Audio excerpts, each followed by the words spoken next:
ভিডিওটিতে ক্লিক করার জন্য আপনাদেরকে জানাই অসংখ্য ধন্যবাদ। আপনারা দেখছেন আপনাদের প্রিয় ইউটিউব চ্যানেল এমপ্লয়ার সাপোর্টার। তো ফ্রেন্ড, সবাই কেমন আছেন? নিশ্চয়ই খুব ভালো আছেন এবং সকলেই চিন্তিত আছেন। ইতিমধ্যেই বড় আপডেট, দুর্গাপূজার আগেই কিন্তু মাননীয় মুখ্যমন্ত্রী রাজ্য সরকারি কর্মচারীদের জন্য দুর্দান্ত খবর।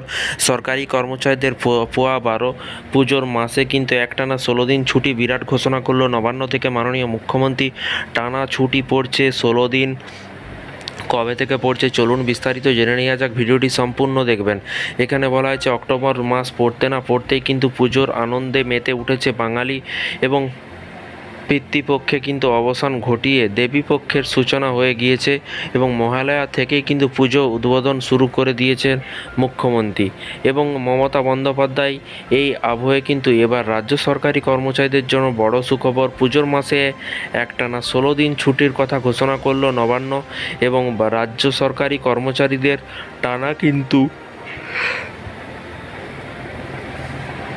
টানা কিন্তু 16 দিন ছুটি পড়ছে। দেখতেই পাচ্ছেন এখানে কিন্তু বলা হয়েছে রাজ্য সরকারি কর্মচারীদের টানা 16 দিনের ছুটি। এমনিতেই কিন্তু দুর্গাপুজো একটা লম্বা ছুটি পান সরকারি কর্মচারীরা। লক্ষ্মী পুজো, কালী পুজো, ভাইফোঁটা পরপর ছুটি থাকে। চলতি বছরও কিন্তু এর অন্যথা হবে না এবং শুক্রবার অফিস শেষের পর থেকে কিন্তু রাজ্য সরকারি কর্মচারীদের এই লম্বা ছুটি শুরু হয়েছে এবং শনিবারও কিন্তু বন্ধ অফিস কাছারি। রবিবারের সাপ্তাহিক ছুটির পর কিন্তু সোমবার থেকে কিন্তু শুরু হচ্ছে পুজোর ছুটি। রবিবারের ছুটির পরই কিন্তু সাপ্তাহিক ছুটির পর সোমবার থেকেই শুরু হচ্ছে কিন্তু পুজোর ছুটি। এরই পাশাপাশি আগামী 20 অক্টোবর অবধি কিন্তু একটানা ছুটি পাবেন রাজ্যের সরকারি কর্মচারীরা। জানা যাচ্ছে বিজয়া দশমীর পর দুদিন বাড়তি ছুটি পাবেন তারা। এরপর 16 অক্টোবর রয়েছে কিন্তু কোজাগরি লক্ষ্মী পুজো এবং এরপর কিন্তু 17 অক্টোবর আর 18 অক্টোবর দুদিন অতিরিক্ত ছুটি দেওয়া হবে বলেও কিন্তু জানিয়েছেন পশ্চিমবঙ্গের অর্থ দপ্তর।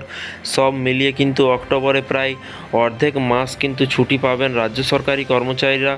এই সময়টা কিন্তু পরিবার এবং পরিজনের সঙ্গে উপভোগ করতে পারবেন তারা। কেউ চাইলে আবার লম্বা ট্যুরেও কিন্তু সেরে ফেলতে পারেন। তবে পুজোর আবহে কিন্তু দমকল এবং পুলিশ, হাসপাতাল সহ জরুরি পরিষেবা কর্মরত কর্মীদের সাধারণত ছুটি কম থাকে, তাই এইসব ক্ষেত্রে যারা চাকরি করেন তাদের কাজ চালিয়ে যেতে হবে। জানা যাচ্ছে পুজোর আবহে কিন্তু নবান্নের কাজকর্মও কিন্তু প্রায় বন্ধ থাকবে। তবে প্রয়োজনীয় কাজের জন্য কিন্তু মুখ্য সচিব সহ উচ্চপদস্থ কিছু আমলাকে কিন্তু মাঝে মধ্যে অফিস আসতে হতে পারে। তবে এই সময়টা তেমন কাজের চাপ থাকবে না। এই সময়টায় কিন্তু তেমন কাজের চাপ থাকবে না বলেও কিন্তু মনে করা হয়েছিল। এইদিকে শুধু দুর্গাপূজা, লক্ষ্মী পূজা নয়, অক্টোবর মাসে কালী পুজো উপলক্ষে কিন্তু ছুটি পাবেন রাজ্যের সরকারি কর্মচারীরা এবং কালী পুজোর জন্য আগামী 31শে অক্টোবর ছুটি দেওয়া হয়েছে এবং 1 নভেম্বর ছুটি দিয়েছে সরকার।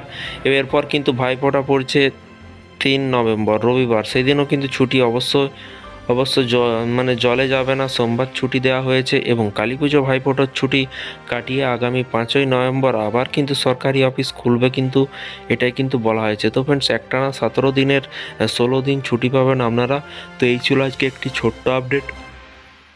এই ধরনের প্রতিদিন সরকারি কর্মচারীদের লেটেস্ট আপডেট পেতে, ছুটি যোজনা, প্রকল্প, ডিএ বিভিন্ন রকমের আপডেট পেতে চ্যানেলটিকে সাবস্ক্রাইব করে রাখুন। ভিডিওটি ভালো লাগলে একটি লাইক করবেন। এই ধরনের আপডেট পেতে চ্যানেলটিকে অবশ্যই সাবস্ক্রাইব করে রাখুন পরবর্তী নতুন আপডেট পাওয়ার জন্য। থ্যাংক ইউ ভিডিওটি এতক্ষণ দেখার জন্য।